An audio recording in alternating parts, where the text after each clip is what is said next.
This is part 2 of my International Model 58 Corn Planter Learning by Doing series. So the goal today was to find all the different Zerk fittings, grease this thing up, and see if I could get it to actually move and have the chain engage what it's supposed to engage and have all the parts work. So all the grease fittings except for one accepted grease, which surprised me. So all these on the big shaft in the middle for rotating the tires out of the way. And then at the top of each of the shafts that go to the planting units themselves, you have a grease fitting here and another one inside there. We have a little grease fitting here on the end of the shaft that's driven by the chain that will eventually come off of the tire, or the wheel I should say, because I don't have that chain yet. But there were a couple of pins missing. The pin's missing here, but the washer's still there. So we come into the middle, that accepted grease. Come to these assemblies, everything accepted grease in here like I was hoping it would. We grease this little guy, we grease that little guy. And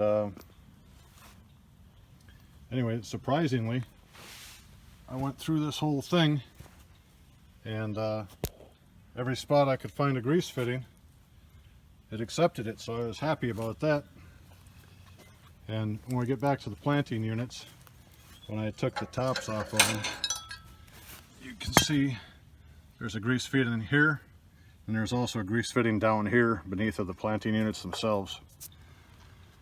And then once I had this thing greased, oh yeah, and the wheels have a fitting also, and these things all flow nicely now.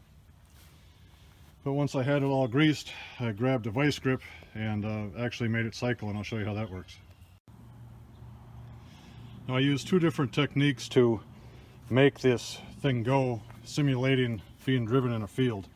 So when the chains are connected from the wheel to here, the wheel will drive this gear, and as it comes forward, it's going to cause this shaft to go down. So I just put the vice grip on here and grabbed it.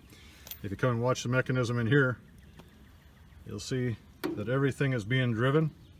And if we come down to the shaft that actually goes to one of the planter bins, you can see that little guy is moving. If we come back here, you can see it's turning there, so that's all good. And the one problem I had is this little piece of linkage goes into this thing, which is effectively a clutch. So it looks like if you back up, it will disengage, so you don't try to plant going backwards and probably bugger up the mechanism. But this clutch would not engage with that shaft in it, so I had to take the collar off. And right now I have it so there's no safety if you go backwards. But now if you do go backwards, you can see that this thing will jump out of position, and it's not driving this stuff that leads down to actually driving your planting shaft. So now, using my vice grip again, and since I don't have clearance to go all the way around with the vice grip, I just come back and let that little clutch do its job and jump out of position. But everything's well lubricated. It all works the way it's supposed to.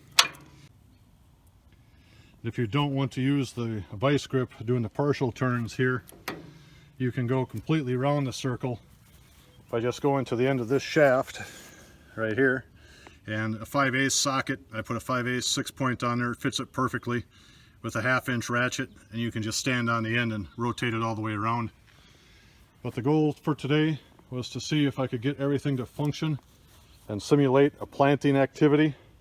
So we'll call it a success. Everything does what it's supposed to do. Now I just need to buy a couple of chains. I ordered some plates on eBay, so I'm trying to get some corn plates for this thing. And when May rolls around, my planter should be ready to get back in the field. Thanks for watching. Have a nice day.